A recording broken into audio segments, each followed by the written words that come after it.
여러분 안녕하십니까? 자한당 국회의원 공천 명단에 대해서 생각해 봤습니다. 학문적인 고찰보다 시국의 현주소와 밀접한 관계에 얘기를 해보렵니다. 요즘 제1야당 자한당 국회의원을 물갈이해야 한다는 목소리가 어느 때보다 더 높습니다. 그렇게 보면 오늘날 정치판이 이 지경이 된 것은 일정 부분 보수 정치인들이 자신들의 역할을 제대로 하지 못했기 때문이라고 봐야 할 것입니다. 자한당은 내년 4.15 총선에서 현역 의원을 적게는 30%, 많게는 80%까지 물갈이해야 한다는 소리가 많습니다. 문제는 누가 어떤 인물로 물갈이를 하는가입니다. 다시 말해 공천관리위원장으로 누가 누구를 뽑느냐입니다. 조선일보에 의하면 자한당 공천관리위원장 추천위원회가 12월 18일 열렸다고 합니다. 구성원을 보면 조경태 최고위원, 박완수 사무총장, 홍철호 의원, 당윤리위원 남미경 순천향대 교수, 당무감사위원 곽은경, 자유개업원 기업문화실장, 양금희 여성유권자연맹회장 등 6명이었습니다. 이들 중 일단 최고위원 조경태를 살펴봅시다. 그는 민주당에서 자한당으로 건너온 인물입니다. 그의 색깔에 관해 고개가 갸우뚱해집니다. 한 가지 예를 들어봅시다. 지난 3월 4일 조경태 최고위원은 김진태 의원과 김순례 의원에 대해 유야무야 넘어가서는 안 될 문제라며 명확하게 짚고 넘어가야 한다고 말한 적이 있습니다. 그렇다면 그 문제가 과연 무엇이었을까요? 김진태 의원과 김순례 의원은 전당대회에서 5.18 유공자 명단을 공개하라고 했다는 겁니다. 이에 대해 조경태 의원이 김진태 의원의 말을 망언이라며 제명해야 한다고 했습니다. 5.18 명단 공개가 전 애국 우파의 소원인데 이를 이런 식으로 묵살하다니 말이 되는 소리입니까? 그런 조경태 의원이 공천위원장 추천위원이 된다는 것은 참으로 어불성설인 것입니다. 다음은 공천위원장으로 거론되는 인물들의 현 주소를 살펴보도록 하겠습니다. 지난 5일부터 열흘간 온라인 등을 통해 국민추천이라는 이름으로 공천관리위원장 후보 추천을 받았다고 합니다. 전 현직 의원과 제야 인사 등 300여 명이 물망에 올랐는데 김문수 전 지사를 비롯 김종인 전 민주당 비대위원장, 박관용 전 국회의장 등이 명단에 들었다고 합니다. 우선 조경태 최고위원의 말을 들어보도록 합시다.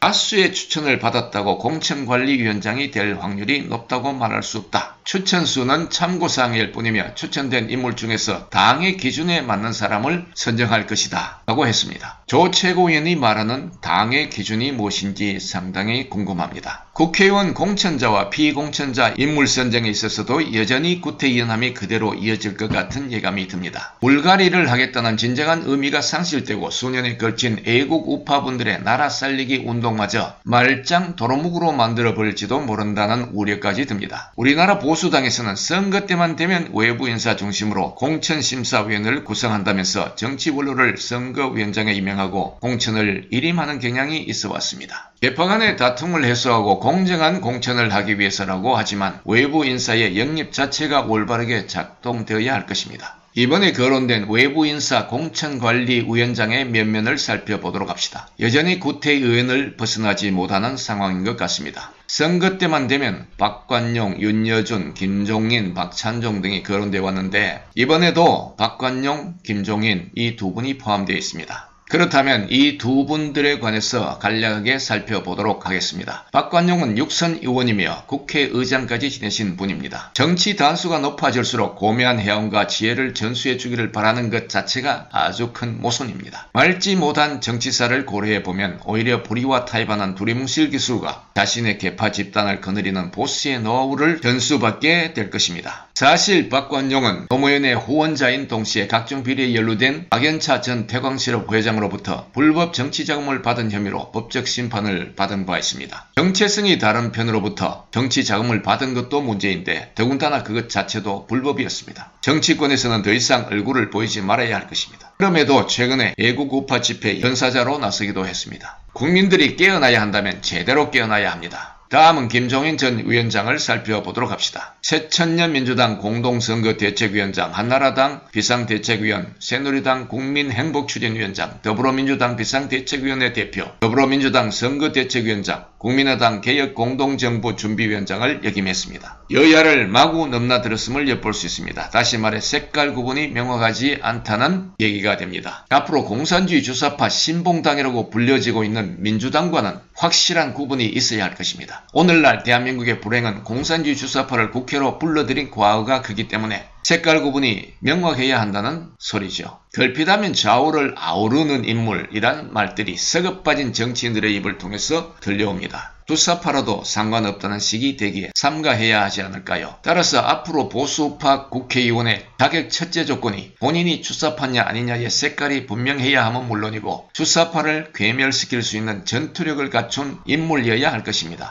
국회가 적과 마주하는 최전방이 된 터라 구태의연함을 완전 일소하고 적과 싸울 수 있는 능력이 되는 인물을 뽑아야 하는 것은 당연지사가 아니겠습니까? 문재인 정부가 계속 질퍽대고 있어도 보수야당 자한당의 인기는 왜 올라가지 않고 제자리 걸음인지 이를 심각하게 숙고해봐야 할 것입니다. 촛불을 들고 문재인을 지지했던 수많은 젊은이들이 문재인에게 실망하고 돌아서고 있는데도 갈 데가 없다고들 합니다. 가만히 있어도 우리 편이 될 거라는 오만과 자만은 버리고 이에 대한 올바른 처방을 숙고해 봐야 할 것입니다. 시대적 소명의 자질을 갖추고 의정활동에서도 막무가내로 덤벼드는 적들에 대항해서 투쟁할 수 있는 인물, 과연 그들은 누구일까요? 대통령 탄핵 이후부터 나라 살리기 운동을 열심히 해온 행적을 살펴보면 바로 거기에 정답이 있을 줄로 믿습니다. 그분들은 수년 동안의 활동을 통해 이미 상당한 지지 세력을 확보해 놓은 상태입니다. 순번에 관계없이 저의 소견대로 몇 번만 나열해 보도록 하겠습니다. 물론 보는 시각에 따라 의견이 다를 수도 있습니다. 그 정도는 서로 간의 조율을 통해서 충분히 다림질이 가능할 것으로 보여집니다. 이 밖에도 훌륭한 분들이 많을 것입니다. 여러분들의 고견도 말씀해 주셨으면 합니다. 김정민, 안정권, 김상진, 황장수, 변희재, 신혜식, 박성현, 성창경, 손상윤, 손상대, 김문수. 가끔 자한당에서는 왜 인물들 중 몇 분을 언급하고 있는지 궁금합니다. 여러분 참으로 감사합니다.